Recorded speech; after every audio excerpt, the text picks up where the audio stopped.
the defensive player of the year. Ooh. Garrett, who do you got? Man, you're not gonna like it.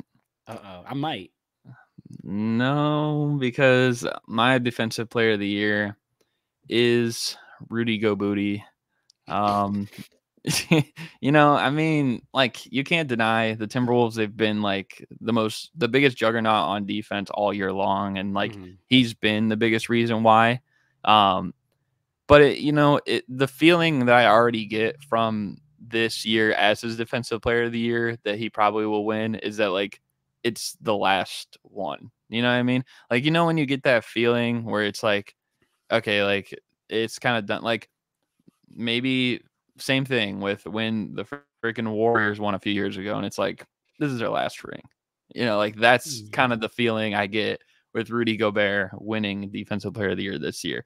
And you could make an argument for other guys as well. Obviously we mentioned Wemby. He's been in the contention, near the top of the contention pretty much all year long. But like obviously like Giannis is always in those discussions. Of course, now he got hurt.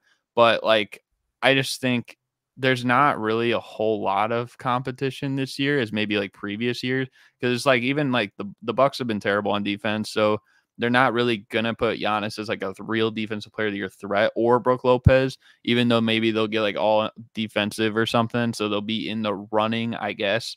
But at the same time too, it's like Jaren Jackson won it last year.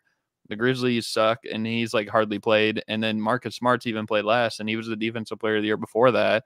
And then like even like a guy like Mikal Bridges was a runner up, and like he's played but every game, but like their team sucks. And like I think he's more so become more of an offensive threat. Like he's still a good defender, obviously, but he's had to maybe do more on the offensive end that it's kind of like diminished what people thought of him on the defensive end. There's just not a whole lot like of competition this year, really, other than probably like Wemby might be the biggest threat to winning it, like for Gobert. And I think they are probably Really? to Gobert. He might be. I don't know. Like, but Wow. I think especially based on like what Wemby said, where it's like let him win this one because it's going to be like his last chance or something. Like they probably will, because I'm sure Wemby will probably end his career with at least a couple. Yeah, Adam Silver's already got it written up. He's like, I need to make sure He's already Wemby made the scripts. He's already made the script, man. But so check this out. Look, follow me throughout this whole thing, okay?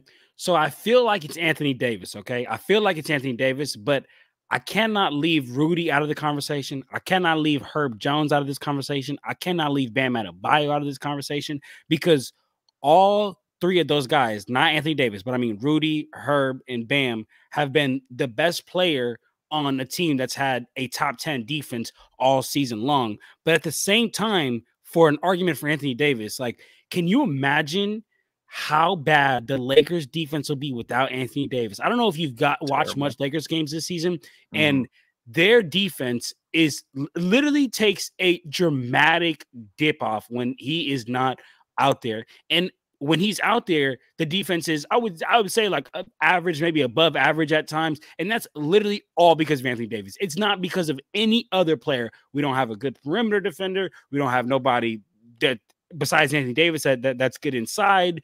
Like literally, Anthony Davis has anchored the entire Lakers defense, AKA keeping the Lakers season alive, or however you want to look at it, alive. Like, because if he wouldn't be there, they'd probably be the worst team in the league, right? So I say all that to say I want to give Anthony Davis his credit. But I do think, in my opinion, Herb is the best perimeter defender of all four of those guys. Out of AD, out of Rudy, out of Bam, I think Herb is the best perimeter defender. But here's my pick.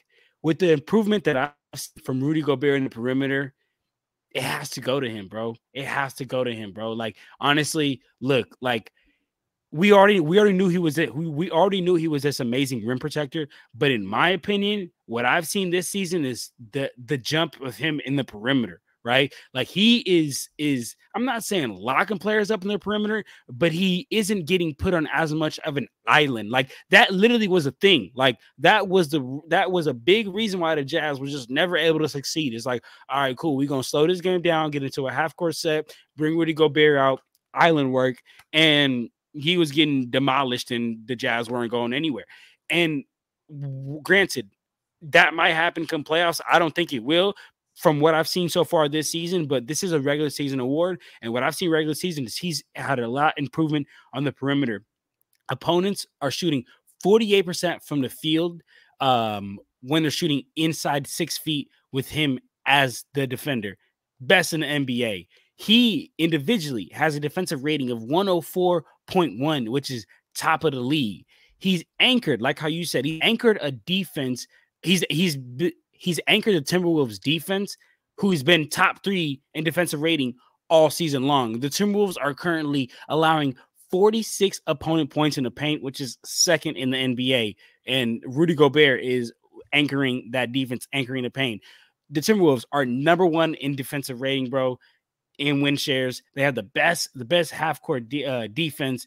And honestly, last point I'll make on Rudy is the fact that if he wins this one, he's literally going to like make history. He's got 3 right now. And if he wins this, it's going to be his 4th. He's going to tie for the most defensive player of the years of all time, which is guaranteeing himself a spot in the Hall of Fame if he doesn't already have one. So, in my opinion, it's got to be Rudy.